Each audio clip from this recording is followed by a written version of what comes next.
Venus, the goddess of love, beauty, and relationships, is about to square Saturn, the big daddy in the sky, our great cosmic no.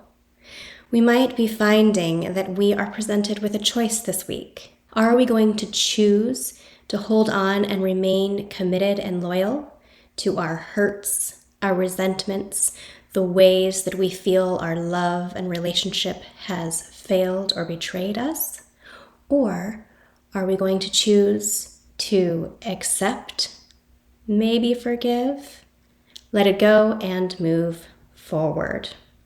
Hi friends, it's Emily with Emily T. Astrology, and I am your host for this weekly Astro Check-in, Hermes Speaks, where we dive in and explore the current quality of time. And because I love me some words and books and writings, I bring in some mercurial messages through the written word and bibliomancy. So this week, we are looking at that square from Venus to Saturn. This square is coming through on Saturday, December 20th, at 25 degrees of Sagittarius, where we find Venus, squaring Saturn at 25 degrees of Pisces. Now, this is a fairly fast-moving transit. We might be feeling it for a couple of days beforehand and a couple of days as it's separating afterwards. But as with all conversations between the planets in the sky, they don't occur in a vacuum. It actually is part of a much longer, almost year-long story arc between these two planets.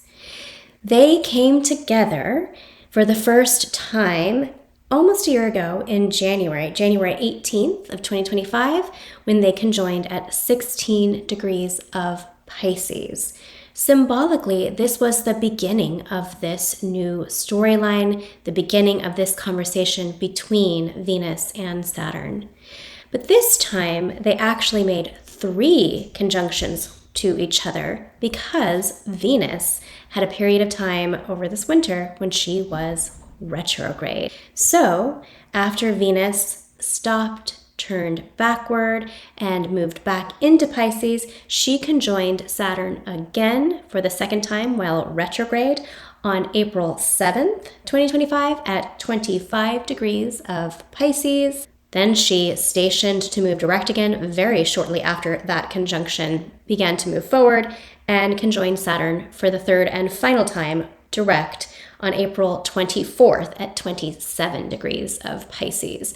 So symbolically, we can look at these 3 conjunctions as the seeding point or the beginning of this storyline, much in the same way as we would look at a new moon when the moon and sun come together as the seeding point of the lunar cycle. Between January 18th and April 24th, we were seeding a new storyline along the Venus and Saturn archetypal signatures. We came to the first hard aspect, the first choice point between these planets along this storyline in August. On August 1st, we had Venus in Cancer at the 1st degree, squaring Saturn now at the 1st degree of Aries. So this was the opening square. This was a choice point. This was a time when we maybe needed to make some adjustments or take some action as we moved along in this storyline. We came to the opposition between Venus and Saturn, akin to the full moon. This is a point of culmination, fruition, and harvesting, and that took place on October 11th.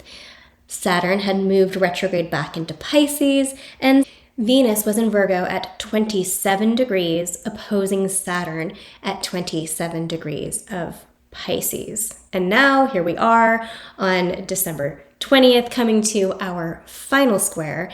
This is the closing square. It is a place of integration, a place of psychological processing. What are we integrating from this nearly year-long story? So now that we've looked at the timeline of this story arc, let's look at our players. Venus, of course, is the planet of love, relationships, beauty, sisters, women, art, taste, and preferences.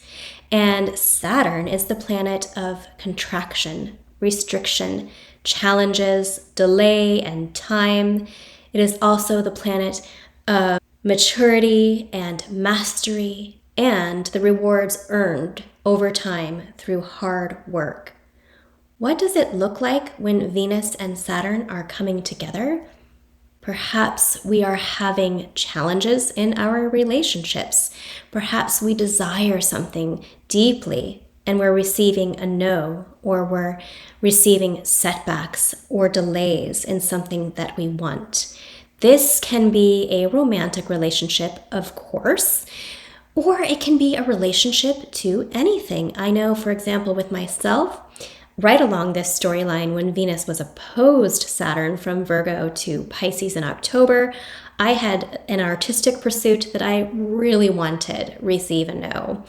So it can be something like that, something that you love, something, or some person that you love, a friend, a partner, receiving some challenges, delays, setbacks, maybe a no, maybe something is reaching its expiration point, or it could be that we are choosing to commit with deeper maturity, with a deeper sense of connection to the commitment to each other. Anything along these lines, our desires, our tastes, our loves, and our preferences, meeting roadblocks, delays, challenges, or a no, or leveling up, maturing, and mastering in a sense. When Venus and Saturn come together in any kind of hard aspect, the conjunction, the square, the opposition, it can feel hard. It can feel ouchy. It can feel like we are heartsore. And particularly while Saturn has been in Pisces, there can definitely be a sense of melancholy and heartache. There's an achiness. There's an achiness about Venus coming into hard aspect with Saturn in Pisces, for sure.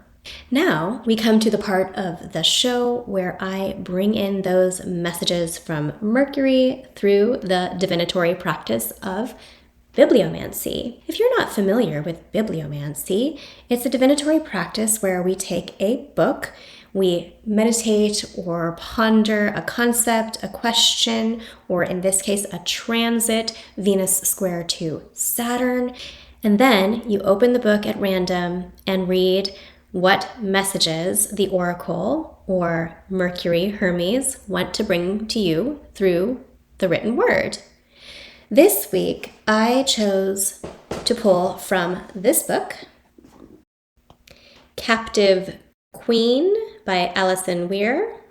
I don't know why, I have kind of like an obsession with the British royals. So I have a lot of books about British royalty. And Alison Weir is an excellent novelist who writes novels based on historical fact and storylines. I chose this book because of the title. It felt very Venus-Saturn to me. The Queen part is Venus, and what's more Saturnine than being confined or imprisoned or captive?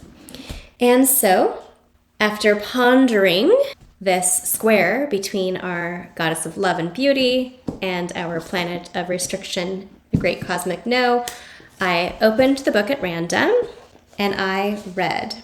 It was the first time in 6 years that the name Rosamond had been uttered between them.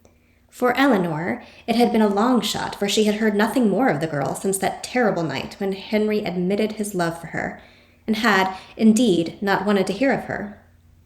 He had rarely been in England since then, so she supposed the affair had died a natural death, but now she could see by his expression that she had been horribly wrong.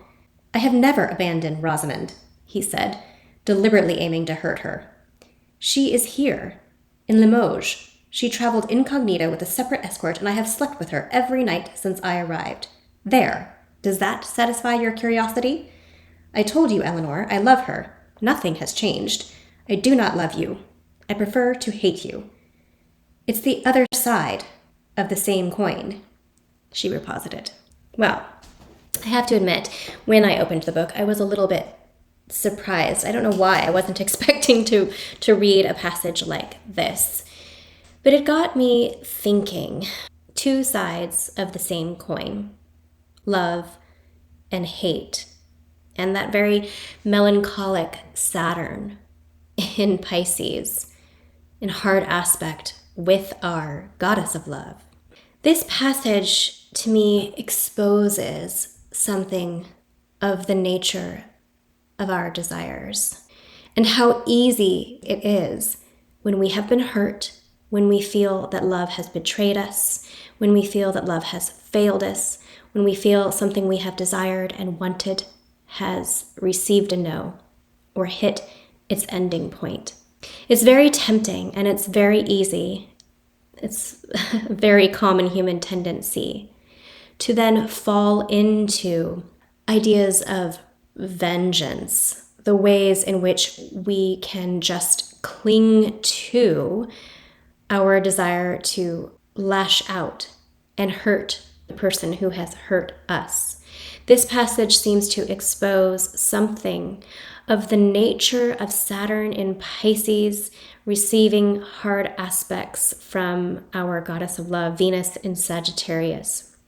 You know, both of these signs, Sagittarius and Pisces, are Jupiter ruled. I think they both can swing very much between two sides of the same coin. With Sagittarius, there's the pursuit and the desire and inspiration for meaning, and it can swing very quickly into nihilism when we feel the absence of that meaning. We can fall into despair. And Pisces is very similar. There's an ache within Pisces to connect, to dissolve into the universal oneness. And simultaneously, there is the potential for deep despair when we lose ourselves in that connection. For some reason, when I was pondering this passage, I kept thinking of the graphic novels, The Sandman, that, you know, I'm dating myself here, but in the mid to late 90s, I read these graphic novels in high school. I don't know. I've got several of them here. The Sandman, I think now there's like a television show based on it. Sandman by Neil Gaiman. And in these books, these graphic novels, there is a family of 7 siblings called the Endless. And each of them are immortal. Each of them serve a function, essentially an archetypal function of human existence and life. And they are all named things like destiny and death. The main character in these books is, of course, Dream. There's also destruction and delirium, who once was delight, which I just love. And there is one set of twins amongst the Endless siblings, and they are desire and despair. Two sides of the same coin. There's a thin line between loving and hating. And I think that's the message that I am getting from the captive queen. And, you know, no judgment, right? These are not easy choices. I have a moon in Cancer and a Mercury in Scorpio. You better believe I take everything personally and I remember all of my hurts. I baby them and nurture them and whip them out in arguments, right? I can do that. So no judgment here. These are not easy things to be deciding between. But if you do this week find yourself in a position of needing to choose, am I going to commit and stay loyal to my pain and my despair? Or am I going to accept, if not forgive, choose to move forward with a new hope, a new desire, a new love, a new interest? These are not easy questions. and there's no wrong answers. Thank you so much for spending your time with me today. If you got something out of this, if you like this, please do give me a like, a subscribe, a comment, the hype, you guys know the drill. And, if you like my style and you have been wanting to have a one-on-one astrology reading, come see me. This is what I do. This is when I feel the most aligned, is when I am connecting with my clients in the consultation space. If you want to book a reading with me, you can go to emilytatomer.com. And I hope you have a redemptive and beautiful Venus square Saturn. I'll see you next week.